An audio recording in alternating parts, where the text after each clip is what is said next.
So we'll give you a demo real quick. Basically, you're just going to tap the lock button 3 times. So we got 1, 2, 3. The doors will unlock, it'll crank, and then they will relock.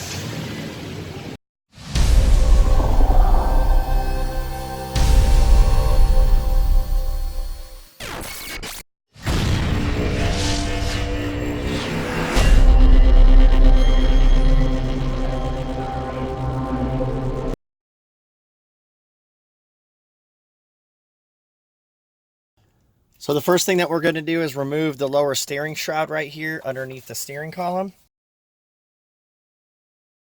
You're going to go ahead and remove the Phillips screw right here on the right side, and then rotate the steering wheel over and remove the screw here on the left. And once you guys have the screws removed, you simply break the 2 clamshells loose and go ahead and remove it. The next panel we're going to pop off is going to be this one right here. So just put your panel popper in here and you can simply pry that out and set this aside. The next thing we're going to do is grab the dash panel right here and pull straight back on it, and you're basically just going to pop it loose. So now that we have the dash panel pulled out, go ahead and stick the panel popper in to wedge it out a little bit. We don't have to pull this whole bottom dash panel off like in other videos. We do not have to access the BCM back here. The only reason that we're popping the dash off is so we have a place to securely mount the remote start module so it is not flopping around and rattling. So there's 3 connectors that we need to tie into. There's right here at the headlight switch. So you're going to go ahead and just unplug this white one. There is the ignition switch, which is the big one right here. And then the other one is underneath the dash, which is this white one right here. So take a screwdriver and you're going to pop this tab in and push it out like so. And that will also be a T-harness. So we're over here on the passenger side. Our interrupt TPMS connector is going to basically go right behind the glove box, but you do not have to pull all of this out. You can simply remove this panel underneath. There's a tab in here that you can push and pull down. You're gonna need 2 hands, so let me do that and I'll show you guys what it looks like. So it just popped down. This goes up just like so. And you'll see these tabs right here. So underneath the slots, you can push on that tab right there and then pull this down. So I basically just use a little pry tool and you can get up in here and push the tab, pull it down, and you're good to go. So no screws or anything.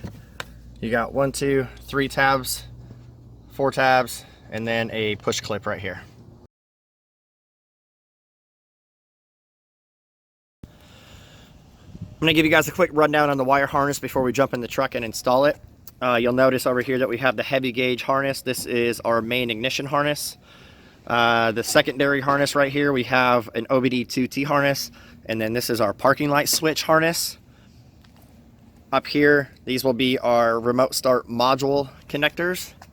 The orange pigtail is going to be 15 through 17 Sequoia. Otherwise, this orange wire can just be snipped off, and it will also be referenced in the installation guide. And then over here we have an A50 adapter.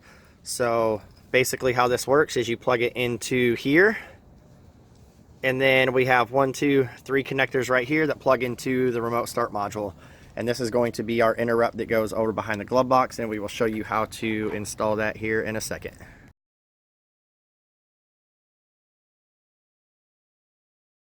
We're going to go ahead and start right here underneath the steering column. We're just going to go ahead and route the main harness over to the left side.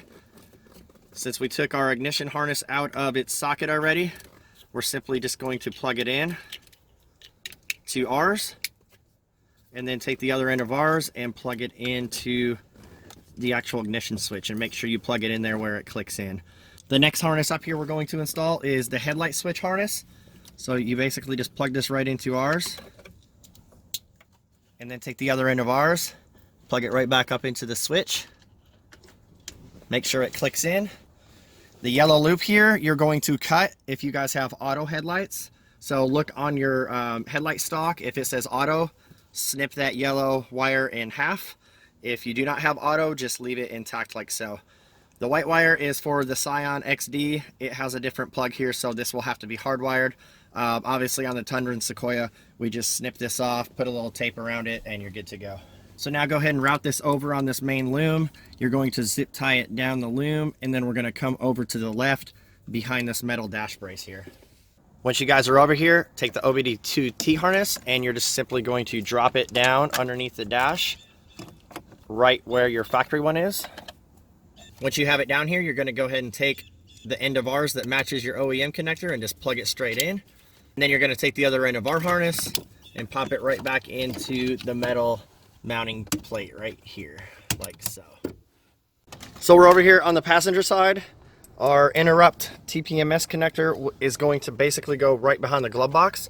All right, so this is a little tricky to get a camera in here in both of my hands.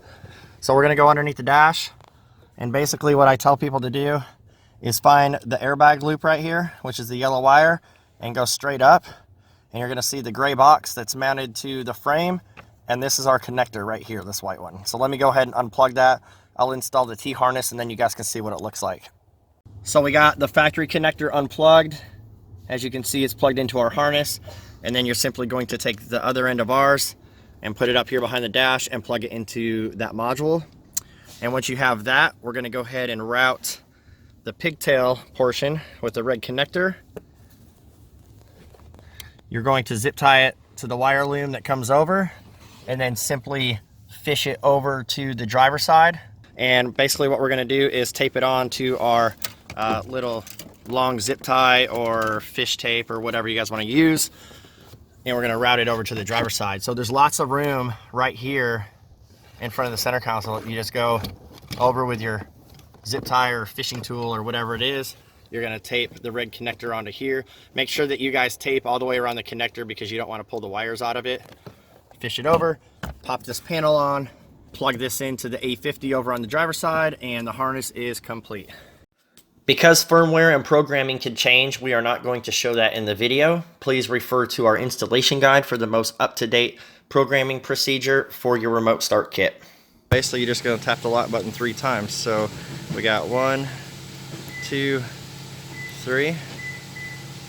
The doors will unlock, it'll crank, and then they will relock. So we're running. As you can see, tack is on. The doors are locked, so just come out to it, hit the unlock button. You can get in it. The car stays running, so the engine does not die with our kits on the key starts. And then you're basically gonna put the key in the ignition, turn it forward 2 clicks, push the brake, and now we can put it in reverse and drive away.